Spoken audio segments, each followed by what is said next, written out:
Bab 2051, Ayah datang ke pintu. Nama, Sistem Bintang Ilahi Penulis, Serif Kucing Bunga. Plus mematikan mengatur ulang. Pen Fan Club www.novelhall.com, pembaruan tercepat dari bab terbaru Sistem Bintang Tingkat Dewa. Saya di rumah, tetapi saya terjatuh dan harus membawanya untuk diperbaiki. Fang Hongda menghela napas dan berkata, saya memiliki nomor beberapa orang di bandnya. Fang Zi terkejut. Zhang Yu buru-buru berkata, bagus. Kalau begitu cepat telepon dan hubungi anggota band untuk melihat apakah mereka dapat melakukan sesuatu. Beberapa orang di band menerima telepon dari Fang Hongda dan bergegas ke rumah sakit sebelum dan sesudahnya.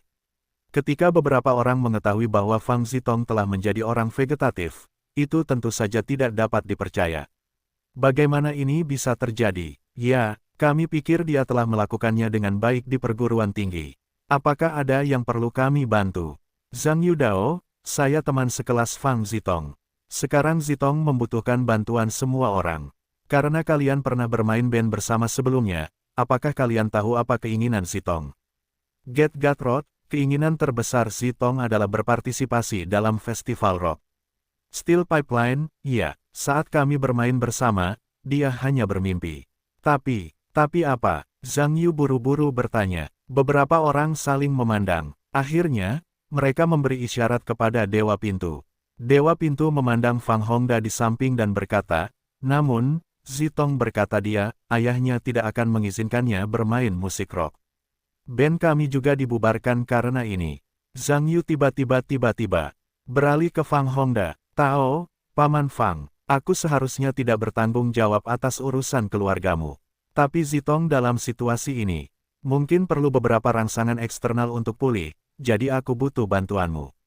Jadi apa yang harus aku lakukan? Kata Fang Hongda. Zhang Yudao berkata, kita akan membantu beberapa orang lagi untuk menemukan musik rock yang sangat dia sukai sebelumnya. Kamu, yang terbaik adalah membantu melepaskannya dan melepaskannya, bahkan jika kamu menipunya, berjanjilah padanya untuk membiarkan tim bermain. Itu mungkin membantu pemulihannya. Mengenai membiarkannya tidak bermain di masa depan, tunggu sampai seseorang pulih. Bagaimana menurutmu? Fang Hongda berkata, baiklah. Aku harap itu akan berhasil. Keesokan harinya, beberapa iblis membawa banyak musik rock yang sangat disukai Fang Zi, dan bersikeras mendengarkannya setiap hari. Fang Hongda juga mengesampingkan obsesinya dan terus berbicara ke telinga putranya, membisikkan janji untuk membiarkannya bermain di masa depan. Cepat, keajaiban benar-benar muncul. Fang Zitong benar-benar bereaksi sedikit. Ini membuat ayah dan anak perempuan keluarga Fang terkejut, dan bahkan lebih dari waktu ke waktu, dan akhirnya membuka matanya dan terbangun. Tentu saja, orang tua Fang sangat gembira. Beberapa orang dalam kelompok setan memandang Zhang Yu dan tersenyum serta mengacungkan jempol mereka. Setelah Fang Zitong menyelesaikan semuanya, Zhang Yu akhirnya bisa pergi ke kelas dengan tenang. Namun, Fang Zitong tidak bisa datang ke sekolah karena cuti sakit. Awalnya, sesuai dengan niat Fang Hongda, dia diskors dari sekolah selama 1 tahun, tetapi Fang Zitong bersikeras tidak diskors dari sekolah, dan akhirnya dia hanya bisa mengambil cuti sakit yang panjang. Langkah Zhang Yu selanjutnya adalah mendapatkan 3 poin dalam 1 garis. Kecuali pergi ke sekolah dan meninggalkan sekolah, hampir tidak ada apa-apa. Sampai suatu hari, sebuah panggilan telepon mencapai asrama. Sejujurnya, Zhang Yu agak aneh. Jika ada orang yang mengenalnya harus meneleponnya langsung, bagaimana dia bisa sampai ke asrama? Halo, yang mana? Zhang Yu. Ya, kamu yang mana? Saya Zhang Hongcheng. Zhang Yu mendengar ini adalah perubahan warna kulit dan berkata, kamu berani menelepon saya. Zhang Yu, ada yang ingin saya katakan. Bisakah kita keluar dan berbicara? Saya tidak punya apa-apa untuk dikatakan kepada Anda. Jangan menelepon lagi di masa mendatang. Setelah itu, Anda harus menutup telepon. Tolong, Zhang Yu, tolong jangan tutup teleponnya. Aku benar-benar punya sesuatu yang penting untuk kukatakan padamu. Tolong lihat permintaanku. Zhang Yu ragu-ragu ketika mendengar ini dan berkata, apa yang akan kau katakan?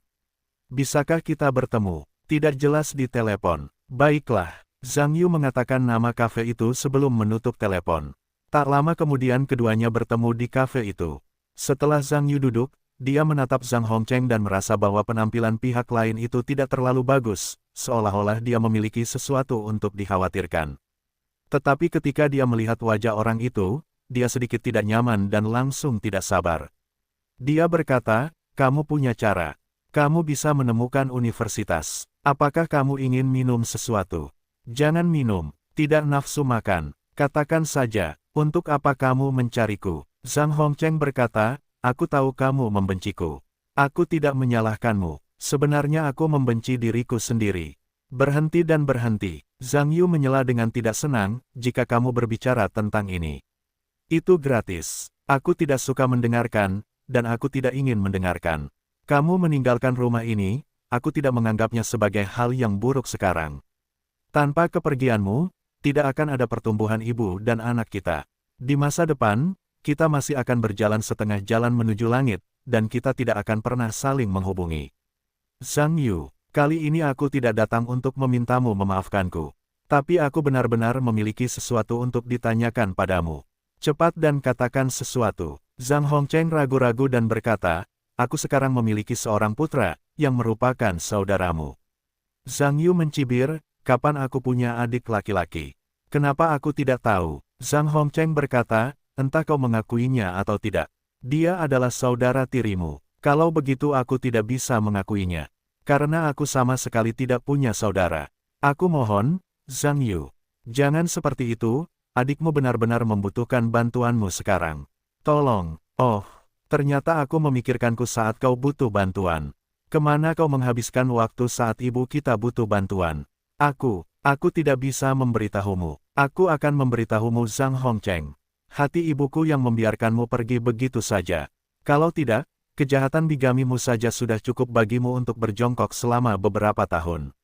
Zhang Yu, aku mohon padamu, selama kau berjanji untuk menyelamatkan adikmu, aku bisa masuk penjara dan kau bisa membiarkanku melakukan apa saja. Petik 2. Maaf, aku tidak begitu mampu dan baik hati. Aku tidak bisa menyelamatkannya, kau bisa mencari orang lain. Zhang Yu selesai, dan pergi. Aku mohon padamu, Zhang Yu. Aku berlutut untukmu. Zhang Hongcheng berlutut di tanah setelah bangun. Zhang Yu terkejut melihatnya. Buru-buru berteriak, "Apa yang kau lakukan? Bangun, aku mohon padamu, Zhang Yu. Aku mohon padamu untuk menyelamatkan saudaramu. Selama kamu bersedia menyelamatkan saudaramu, kamu bisa membiarkanku melakukan apa saja." "Tolong." Orang-orang di kafe itu tentu saja menoleh. Mereka semua tampak terkejut. Zhang Yu juga merasa malu. Lao Zi berlutut di hadapan putranya, dan itu benar-benar membuatnya bertanya-tanya apa yang harus dilakukan.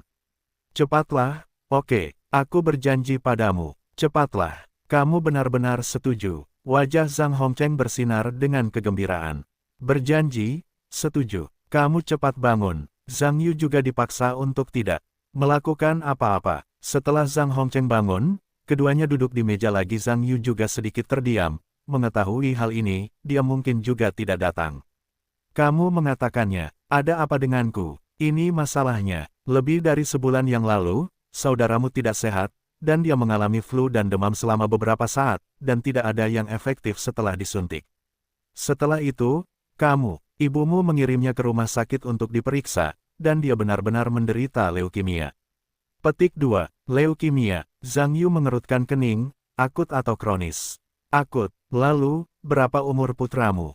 11 tahun. Bukan 11. Jika ada intervensi tepat waktu, seharusnya ada harapan untuk kesembuhan. Awalnya, rumah sakit mengatakan hal yang sama, tetapi setelah lebih dari sebulan dirawat, kondisinya tidak baik, tetapi semakin memburuk.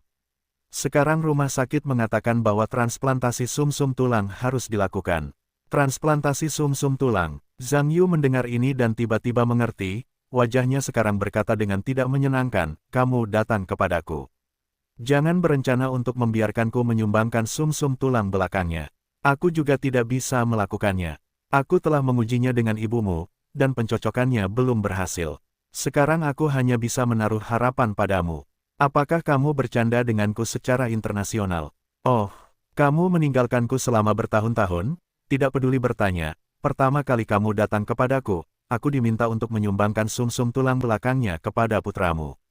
Apa pendapatmu tentang aku? Babi." Zhang Yu, Aku tidak bermaksud begitu. Aku tahu, aku minta maaf untuk ibumu dan putramu, tidak peduli bagaimana kamu memukulku, kamu dapat memanggilku. Tetapi saudaramu tidak salah. Itu juga salahku. Aku mohon padamu untuk menyelamatkannya. Zhang Hongfeng, sejujurnya, aku tidak membenci putramu saat ini. Karena selama bertahun-tahun, aku sama sekali tidak tahu keberadaannya. Dia seperti orang asing bagiku. Meskipun dia sakit sekarang, aku juga menyesalinya. Tetapi orang asing yang bahkan belum pernah kutemui sebelumnya tiba-tiba menarikku dan memintaku untuk mendonorkan sumsum tulang belakangnya.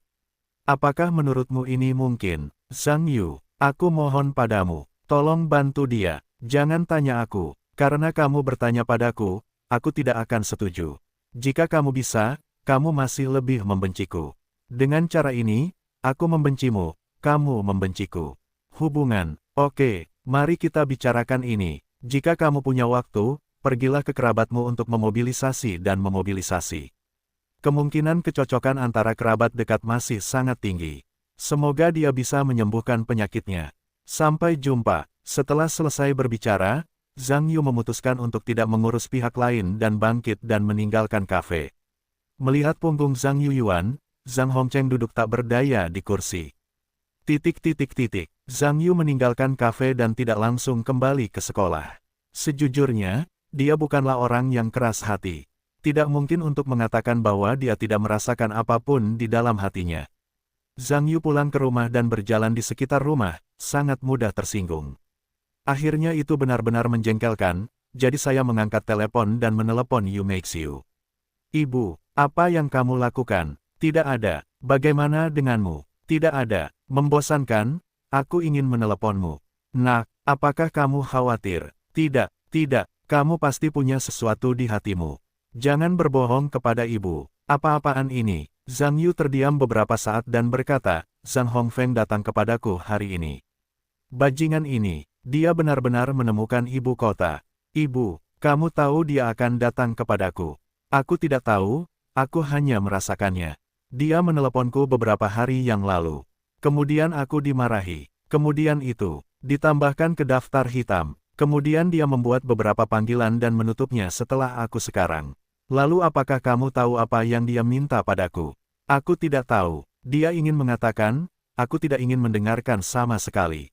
Apa yang dia cari untukmu? Zhang Yu menghela napas dan ragu-ragu, tidak tahu apakah harus memberi tahu ibunya. Ada apa, nak? Apa yang sebenarnya terjadi? Putranya yang sekarang menderita leukemia. Jadi dia datang kepadaku dan ingin aku mendonorkan sumsum tulang belakangnya. Apa, bajingan ini? Begini, apakah dia masih seorang pria? Bu, jangan marah, aku tidak berjanji padanya. Itu benar tanpa berjanji padanya. Putranya sakit, mengapa dia meminta putraku untuk mendonorkan sumsum tulang belakangnya? Tapi, meskipun aku tidak setuju, aku benar-benar menyebalkan sekarang. Apakah terlalu kejam untuk mengatakan bahwa aku melakukan ini?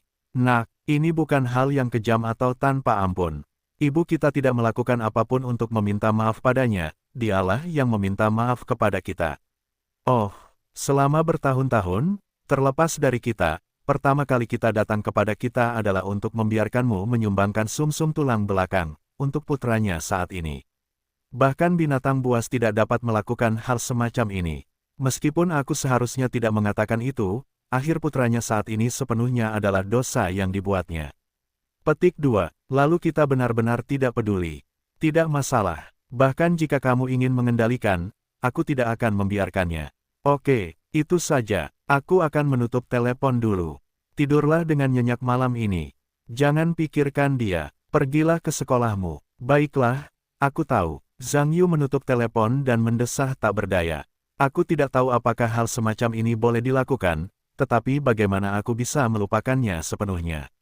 Dalam beberapa hari berikutnya, masalah ini terus berputar di benak Zhang Yu, membuatnya tidak punya niat untuk belajar, yang akan membuatnya merasakan kompleksitas sifat manusia. Ketika aku tidur di malam hari, begitu aku memejamkan mata, saya teringat seorang adik laki-laki di dunia yang sedang menderita sakit. Untuk pertama kalinya, dia merasa sedikit gugup. Maaf, kedua saudara Anda tidak berhasil menemukan pasangannya, kata seorang dokter berjas putih. Yan Yuzhen mendengar kelembutan kaki ini dan duduk di tanah. Yuzhen, ada apa denganmu? Zhang Qingfang berjongkok dengan cepat, memeriksa kondisinya. Zhang Hongcheng dan Zhang Hongde sama-sama jelek.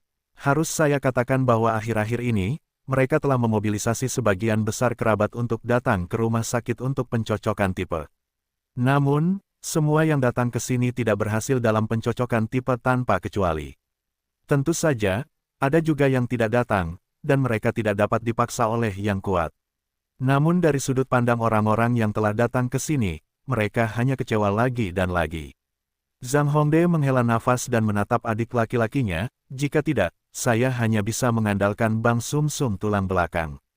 Setelah berpikir lama, Zhang Hongcheng berjalan ke dokter dan berkata, Dokter Sun. Jika anak saya dalam situasi ini, berapa lama waktu yang dibutuhkan untuk menunggu Bang Sum Sum tulang belakang? Dokter Sun berkata, ini tidak mudah untuk dikatakan. Saran saya, tentu saja, lebih baik memobilisasi kerabat. Alasan utamanya adalah bahwa ada terlalu banyak ketidakpastian di Bang Sum Sum tulang nasional. Bahkan jika itu dapat ditemukan, itu perlu diperiksa. Jika pemeriksaan fisik tidak cukup, tunggu. Petik 2. Zhang Hongcheng berkata, tetapi kerabat saya yang dapat dimobilisasi di sini telah dimobilisasi dan tidak ada seorang pun di sana. Sekarang saya hanya bisa berharap pada Bang Sum Sum tulang. Dokter Sun berkata, kalau begitu saya akan mengatakan yang sebenarnya. Ada banyak orang yang menunggu kecocokan untuk transplantasi sum-sum tulang di seluruh negeri, tetapi hanya ada sedikit donor. Bahkan jika ada kecocokan secara kebetulan, ada banyak penyesalan dari para donor. Kami beberapa pasien di rumah sakit telah menunggu paling lama selama beberapa tahun tanpa ada kabar. Apakah tidak ada orang di rumah sakit yang berhasil mencocokkan dari Bang sum-sum tulang? Itu benar, tetapi itu tergantung pada hubungannya. Jika Anda dapat menemukan seseorang yang Anda kenal di Bang sum-sum tulang, Anda sebenarnya dapat ikut mengantre, dan jika Anda beruntung, mungkin butuh beberapa bulan. Zhang Hongcheng agak besar ketika mendengarnya. Zhang Hongde berpikir sejenak dan berkata, Dokter Sun, kami tidak mengenal siapapun di Bang sum-sum tulang. Saya tidak tahu apakah Anda memiliki hubungan di sana. Anda dapat yakin, selama Anda dapat membantu kami menemukan orang, saya pasti akan berterima kasih. Dokter Sun menggelengkan kepalanya dan berkata, maaf, saya tidak kenal siapapun. Dan departemen kami hampir semuanya pasien seperti itu. Hampir semua orang mengantre seperti biasa untuk mendapat kesempatan. Maaf, saya masih punya pasien di sana, kami punya kesempatan untuk bicara lagi di masa mendatang. Setelah itu, dia berbalik dan pergi. Zhang Hongcheng membosankan. Zhang Hongde ragu-ragu dan berkata, Zhang Yu tidak bisa benar-benar memperjuangkannya lagi. Zhang Hongcheng merasa malu ketika mendengarnya. Yan Yuzhen berhenti menangis saat ini dan berlari untuk menangis, Zhang Hongcheng. Tolong mohon Zhang Yu. Apakah dia benar-benar sabar, melihat saudaranya meninggal? Zhang Hongcheng tertegun, dan dia tidak tahu bagaimana menjawabnya. Zhang Hongde berkata, bagaimana kalau aku pergi menemui Zhang Yu? Aku yakin akan lebih mudah bagi kita untuk berbicara. Zhang Qingfang berkata, aku akan pergi bersamamu. Yan Yuzhen berkata, aku akan pergi juga. Beberapa saudara perempuan Zhang terkejut. Zhang Hongcheng buru-buru berkata, Yuzhen, jangan pergi. Kenapa aku tidak boleh pergi? Zhang Hongde berkata, jika kamu pergi, itu mungkin akan memperparah pertentangan. Zhang Qingfang juga berkata, ya, Yuzhen, sungguh tidak baik bagimu untuk pergi. Yan Yuzhen berkata, apa yang salah denganku? Aku tidak memukulnya dan memarahinya, aku memohon padanya. Jika dia tidak setuju, aku akan berlutut di luar sekolah mereka sampai dia setuju. Kepala suster Zhang mendengar sedikit suara keras saat ini. Jika Yan Yuzhen benar-benar seperti ini, pihak lain akan lebih takut untuk setuju. Pada saat ini, telepon Zhang Hongcheng berdering. Dia mengangkatnya dan melihatnya, itu adalah nomor yang tidak dikenal dan memilih untuk menghubungkan. Halo, yang mana? Ini aku, Zhang Yu. Zhang Yu. Zhang Hongcheng mengatakan itu mengejutkan. Beberapa orang di sekitar terkejut ketika mendengar ini. Kamu, Zhang Hongcheng tidak tahu harus berkata apa untuk sementara waktu. Saya sudah tiba di kota Fuxi. Di mana kamu? Saya di rumah sakit rakyat pertama. Apakah saya akan menjemputmu? Tidak perlu. Saya akan naik taksi langsung. Tunggu saya di pintu. Setelah itu, saya menutup telepon. Zhang Hongde melihat Zhang Hongcheng menutup telepon dan buru-buru bertanya. Bagaimana dia mengatakannya? Yang lain sudah di stasiun. Datanglah ke sini sekarang. Bagus. Yan Yuzhen mendengar bahwa ini tentu saja orang yang paling bahagia, dan buru-buru berkata, suaminya, kamu mengatakan bahwa Zhang Yu datang kali ini, apakah dia berencana untuk menyumbangkan sumsum tulang belakang kepada Xiao Jun? Ini, Zhang Hongcheng tidak tahu harus berkata apa. Tentu saja, dalam hatinya, dia berharap pihak lain akan setuju, tetapi dia tidak yakin apakah dia benar-benar bisa. Setuju, Zhang Qingfang berkata, saya pikir Zhang Yu seharusnya sudah mengetahuinya. Bagaimana mengatakan bahwa dia dan Xiao Jun juga bersaudara? Meskipun mereka adalah saudara tiri, tetapi tetap saja ada darah dari seorang ayah. Anda berkata ya. Zhang Hongde juga mengangguk dan berkata, itu benar. Meskipun dia memiliki pendapat tentang Erhong, itu tidak ada hubungannya dengan Xiao Jun. Anda tidak bisa melihat satu-satunya adik laki-laki itu mati. Zhang Hongcheng menghela nafas dan berkata, lupakan saja. Jangan bicarakan itu. Anda menunggu di sini. Saya akan menjemputnya di gerbang. Zhang Hongde berkata, ayo pergi bersama. Ada lebih banyak orang, dan tampaknya lebih memperhatikannya. Zhang Qingfang berkata, itu benar. Saya juga akan pergi. Yan Yuzhen berkata, saya ingin pergi bersama. Zhang Hongcheng tidak ingin Yan Yuzhen datang, tetapi dia akhirnya memikirkannya dan tetap tidak menolak.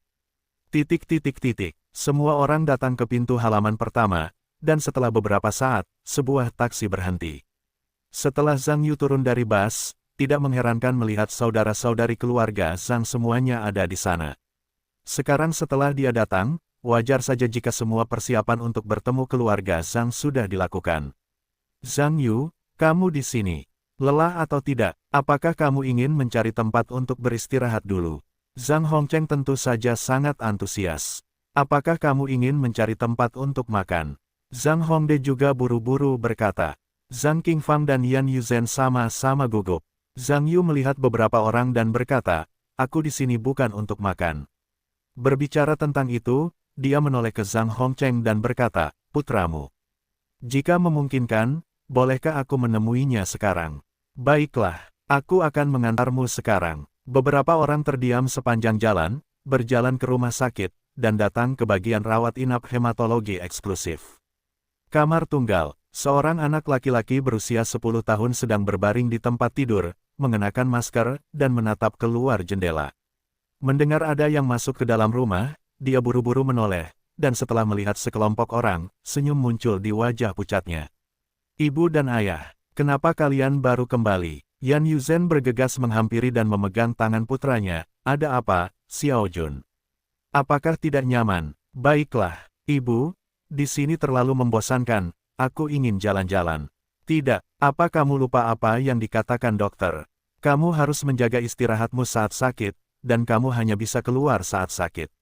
Kapan penyakitku akan sembuh? Aku sudah tidak masuk sekolah selama lebih dari sebulan, dan aku ingin pergi ke sekolah. Petik 2. Jangan khawatir, saat kamu sakit, kamu bisa pergi ke sekolah. Kalau begitu bertahanlah. Kamu tidak berjanji pada ibumu, kamu ingin menjadi seperti laki-laki. Kalau begitu, tidak apa-apa. Kalau begitu aku akan bertahan lagi. Zhang Junfu selesai berbicara, lalu menoleh ke Zhang Yu, anak kedua, dan berkata, Ibu. Siapa paman ini? Dia tinggi sekali. Yan Yuzhen berkata, dia bukan paman. Dia adalah kakak laki-lakimu. Panggil saja dia kakak laki-laki. Kakak laki-laki. Zhang Junfu buru-buru menyapa. Zhang Yu merasa aneh di dalam hatinya, tetapi mengangguk. Zhang Junfu berkata, Ibu, kakak laki-laki ini dari siapa? Dia adalah. Yan Yuzhen tiba-tiba tidak tahu bagaimana menjelaskannya. Zhang Hongcheng berkata, Xiao Jun. Jangan bertanya, ingat saja, dia adalah kakak laki-lakimu. Oh, meskipun Zhang Junfu tidak begitu memahaminya, itu hanya bisa terjadi. Zhang Yu berjalan mendekat, berjongkok, dan menarik tangan Zhang Junfu. Tangan lawannya sangat dingin. Kakak laki-laki, tanganmu sangat dingin. Zhang Junfu juga merasakan kesejukan dari tangan Zhang Yu dan ingin menarik tangannya kembali. Zhang Yu saling menguatkan. Denyut nadi dan berkata, Xiao Jun, benar. Aku bertanya padamu, kartun apa yang kamu suka tonton? Aku suka menonton babi kecil Kiki. Tetapi ibuku berkata bahwa aku sudah di sekolah dasar dan tidak bisa menonton babi kecil Kiki lagi. Karena hanya anak-anak yang akan membaca babi kecil Kiki, siswa sekolah dasar seharusnya suka membaca buku. Lalu apa yang kamu suka baca? Aku sedang menonton set detektif Kian-Kian sekarang. Menarik. Apakah kamu sudah melihatnya, kakak? Aku belum melihatnya. Jika kamu menyukainya, aku akan membelikannya untukmu lain kali. Oke, terima kasih, saudara. Sementara Zhang Yu mengobrol dengan Zhang Junfo, dia berjalan di tubuh orang lain dengan energi nyata dan memeriksa kondisi orang lain. Zhang Yu dengan cepat melepaskan tangan Zhang Junfo, berdiri, menatap Zhang Hongcheng, dan berkata, ayo keluar dan bicara. Setelah itu, dia berbalik dan meninggalkan bangsal. Beberapa orang mengikuti mereka keluar ketika mereka melihatnya. Yan Yuzhen juga buru-buru berkata, Xiao Jun, kamu berbaring sebentar, ibuku keluar sebentar, dan segera kembali. Baiklah, kalau begitu cepatlah. Yan Yuzhen mengangguk dan mengikuti dengan cepat. Zhang Yu datang ke koridor dan berbalik untuk melihat orang-orang berikut. Dia berkata, aku tahu, kamu ingin aku menyumbangkan sumsum tulang. Tapi, maaf, aku tidak akan menyumbangkan sumsum tulang. Mendengar kata-kata Zhang Yu, beberapa orang langsung kecewa. Tentu saja, Yan Yuzhen paling tidak bisa menerimanya. Dia buru-buru berkata, Zhang Yu mohon padamu. Dia adalah saudaramu, mohonlah agar dia menyelamatkannya. Zhang Yu berkata, maaf, aku tidak bisa menerima adik laki-laki yang belum pernah kutemui sebelumnya dan membiarkanku mendonorkan sumsum tulang untuk pertama kalinya. Yan Yuzhen mendengar kata-kata itu dan berkata, kamu, bagaimana kamu bisa mengatakan kata-kata yang tidak berperasaan seperti itu? Apakah aku tidak berperasaan? Zhang Yu bertanya secara retoris. Yan Yuzhen berkata dengan nada datar, ketika aku melihat saudaraku sakit dan tidak dapat diselamatkan, tidak ada seorang pun yang lebih putus asa daripada kamu di dunia ini. Ya, mungkin aku benar-benar tidak simpatik. Zhang Yu terdiam beberapa saat, berkata, oh, aku tidak tahu apakah kamu pernah mengalaminya. Ketika seseorang mengetuk pintu, itu selalu menjadi kegembiraan pertama. Di masa lalu, membuka pintu untuk melihat apakah rasanya ayah kembali. Beberapa orang terkejut. Sebaliknya, dia menatap Zhang Hongcheng pada saat yang sama. Zhang Hongcheng membeku. Aku tidak tahu bagaimana menjawabnya. Entahlah, apakah kamu pernah mengalaminya? Ketika kamu melihat ayah teman sekelasmu datang menjemput, kamu hanya bisa iri dengan perasaan yang kamu rasakan saat melihatnya.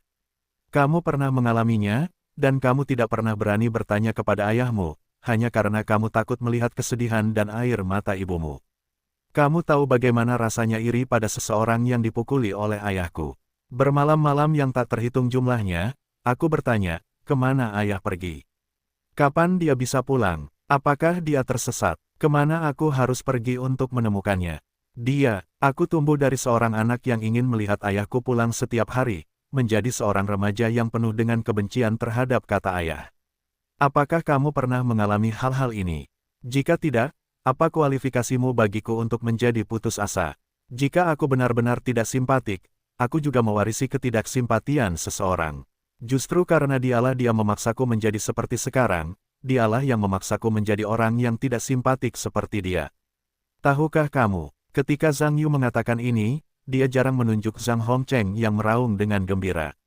Beberapa orang di sekitar tercengang mendengar. Ini, kata-kata Zhang Yu membawa kejutan besar di hati beberapa orang.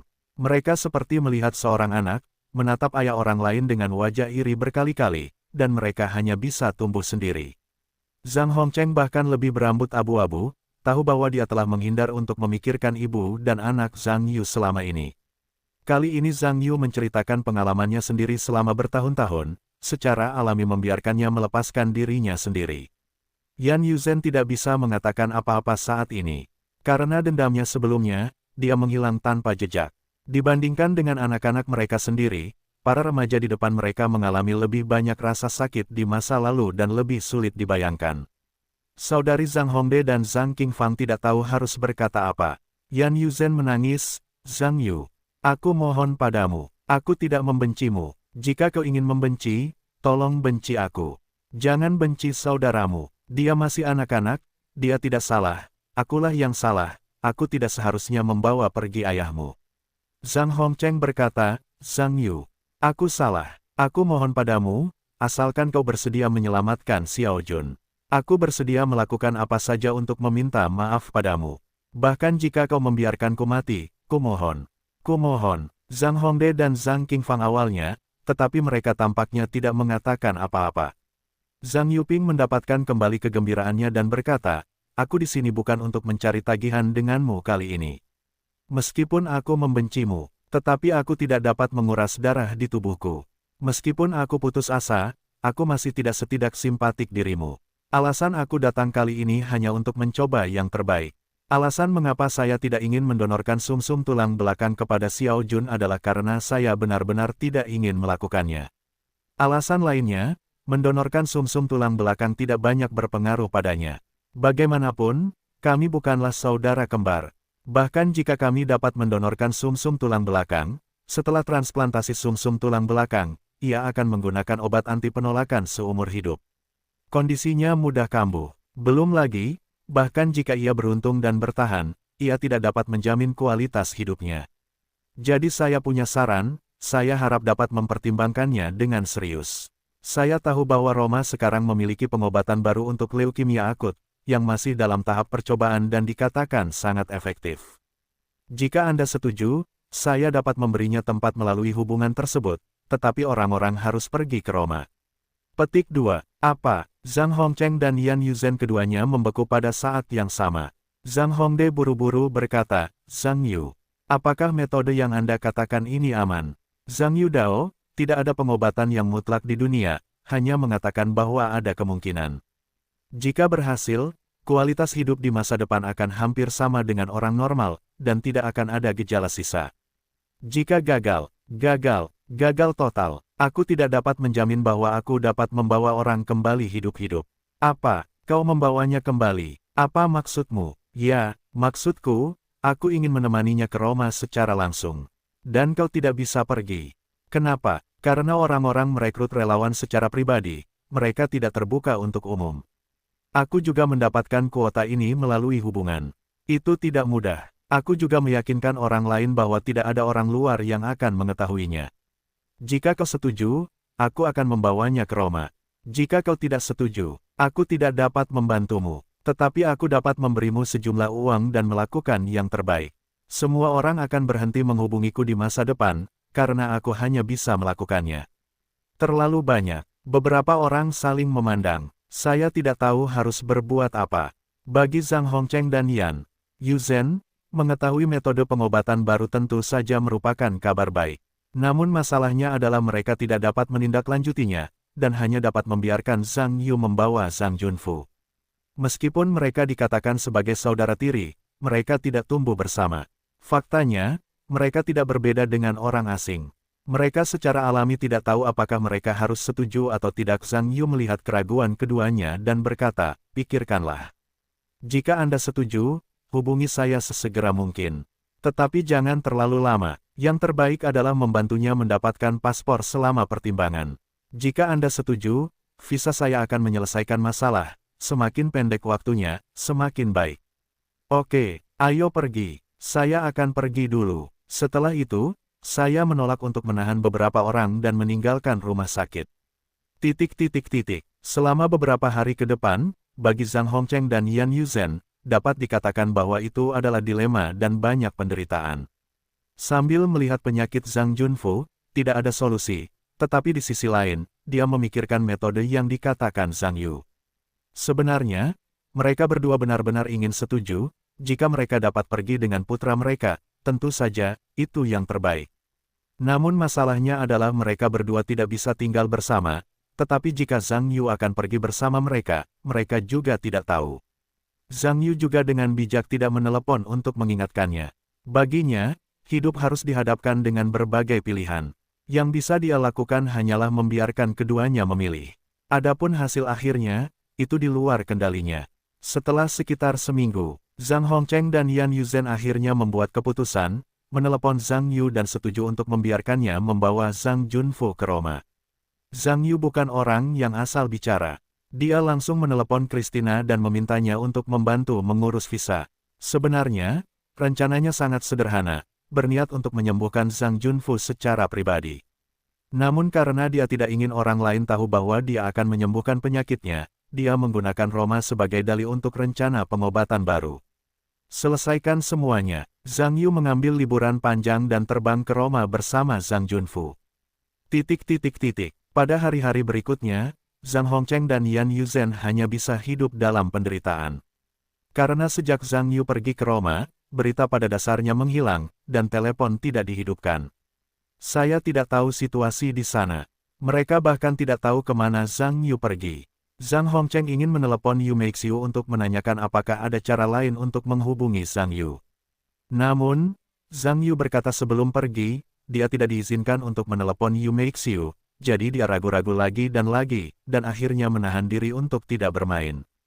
Lebih dari sebulan kemudian, akhirnya, suatu hari, Zhang Hongcheng menerima telepon dari Zhang Yu, dan mereka telah kembali ke kota Fuxi. Keduanya sangat gembira dan berlari ke stasiun untuk menemui keduanya. Ketika beberapa orang bertemu lagi, Yan Yuzhen tidak bisa menahan rasa rindu pada putranya, menangis dan bergegas ke Zhang Junfu yang juga berlari menghampiri. Xiao Jun, kamu bisa kembali. Hebat, aku ingin mati, ibu. Yan Yuzhen menangis Zhang Junfu dan menjadi seperti pria yang menangis. Ibu jangan menangis. Xiao Jun kembali. Zhang Junfu memeluk Yan Yuzhen tanpa henti untuk menghiburnya. Zhang Hongcheng berjalan mendekat. Meskipun dia juga sangat bersemangat, dia menahan diri, menatap Zhang Yu, dan berkata, sulit. Zhang Yu mengangguk dan tidak berkata apa-apa, dan malah menatap Zhang Junfu dengan penuh kasih sayang. Harus kukatakan bahwa setelah lebih dari sebulan berhubungan, dia memiliki sedikit rasa sayang pada adik laki-lakinya ini. Tampaknya seseorang adalah tubuh yang hidup dan rumit. Jika dia diminta untuk mendonorkan sumsum tulang kepada pihak lain saat ini, dia pasti tidak akan menolak. Xiao Jun, bagaimana keadaan tubuhmu sekarang? Zhang Hongcheng menanyakan pertanyaan yang paling membuatnya khawatir. Zhang Yu berkata, pengobatannya sangat berhasil. Dia sudah pulih. Benarkah? Zhang Hongcheng sangat gembira ketika mendengar ini, dan bergegas untuk memegang tangan Zhang Yu, bersyukur, terima kasih Zhang Yu. Terima kasih. Lepaskan aku. Zhang Yu menyingkirkan orang itu dari orang itu dengan jijik. Meskipun dia sekarang menerima Zhang Junfu, itu tidak berarti dia bisa menerima Zhang Hongcheng. Dalam hatinya, dia masih membenci orang itu. Tentu saja, Yan Yuzhen juga mendengar berita tentang kesembuhan putranya dan berdiri dengan cepat, menyeka air matanya dengan gembira, Zhang Yu. Terima kasih telah menyelamatkan putraku. Zhang Yu mengangguk, berjalan ke sisi Zhang Junfu, berjongkok, dan berkata, Xiao Jun. Kakak akan pergi. Kamu akan belajar mengurus dirimu sendiri. Sudahkah kamu mendengarnya? Mendengar ini, Zhang Junfu memeluk leher Zhang Yu dan berkata, kakak. Jangan pergi, kumohon. Seluruh keluarga kita bisa bersama. Zhang Yu tersenyum dan berkata, kakak sudah dewasa. Memiliki kehidupannya sendiri. Xiao Jun juga memiliki kehidupan Xiao Jun. Tetapi kamu dapat yakin bahwa kakakmu akan datang menemuimu di masa depan. Tetapi kamu dapat seperti yang aku janjikan, ya belajarlah dengan giat. Jika aku tahu bahwa kamu tidak belajar dengan giat, aku tidak akan datang menemuimu di masa depan. Sudahkah kamu mendengarnya? Aku mendengarnya. Xiao Jun penurut dan pasti akan belajar dengan giat. Aku harus seperti kakakku. Aku diterima di universitas terbaik. Oke, kakakku menunggu hari itu tiba. Oke, ucapkan selamat tinggal pada kakakku. Zhang Junfu melepaskan Zhang Yu, matanya memerah, selamat tinggal, selamat tinggal. Kakak selamat tinggal. Zhang Yu bangkit dan menatap Zhang Hongcheng dan Yan Yuzhen, lalu menatap Zhang Junfu dan berkata sambil tersenyum, selamat tinggal. Setelah selesai, dia berbalik tanpa menoleh ke belakang. Melihat Zhang Yu pergi, Zhang Junfu berbalik dan memeluk Yan Yuzhen, sambil menangis, Bu. Kakak pergi. Kakak pergi. Yan Yuzhen menatap punggung Zhang Yuyuan, meneteskan air mata, dan malah memegang tangan Zhang Hongcheng, suamiku. Tidak bisakah kita menjadi keluarga seumur hidup kita? Zhang Hongcheng menghela nafas, aku kasihan pada ibu dan anak mereka. Aku tidak punya muka untuk menjadi keluarga mereka lagi. Zhang Yu menelepon Yu Meixiu di kereta kembali ke Beijing. Ceritakan semuanya kepada pihak lain. Tentu saja, Yu Meixiu tidak bisa berkata apa-apa. Meskipun dia sangat membenci Zhang Hongcheng, Zhang Junfu tidak salah. Sekarang situasi ini adalah hasil yang baik. Zhang Yu kembali ke sekolah dan melihat Fang Zitong, yang merupakan kejutan besar. Baru saat itulah dia tahu bahwa pihak lain kembali ke sekolah beberapa hari yang lalu. Puas dengan beberapa orang juga senang dan sedih. Keempat King Kong berkumpul lagi dan harus mengatakan bahwa itu adalah hal yang sangat membahagiakan. Beberapa orang segera keluar untuk mencari restoran dan berencana untuk makan enak. Zitong, bagaimana tubuhmu pulih? Sudah pulih dengan baik. Oh, Paman Fang masih menentangmu bermain di tim. Tidak keberatan, dia tidak peduli padaku sekarang, dan dia tidak akan membiarkanku pergi ke Amerika Serikat untuk belajar. Kakak kita akan menjadi teman sekamar di masa depan. Zitong, apakah kamu akan belajar di AS? Ya, ternyata ada rencana ini. Itu tidak cukup menarik. Mengapa kamu tidak memberitahu kami? Hanya rencana. Bagaimana Yu tahu? Yang ini, baiklah. Jangan bertanya apa-apa. Aku juga mendengarkan adik Zitong. Ngomong-ngomong, Zitong, kapan pertunjukanmu dimulai? Bukankah kamu bilang akan membelikan beberapa tiket untuk kita? Pertunjukan apa? Tentu saja Satisfied dan Ma Rongxuan sedikit bingung. Oh, Sabtu ini, di pusat olahraga Jingguang, ada karnaval batu besar dengan pertunjukanku di dalamnya. Aku punya beberapa tiket untuk kalian. Ayo kita tonton bersama.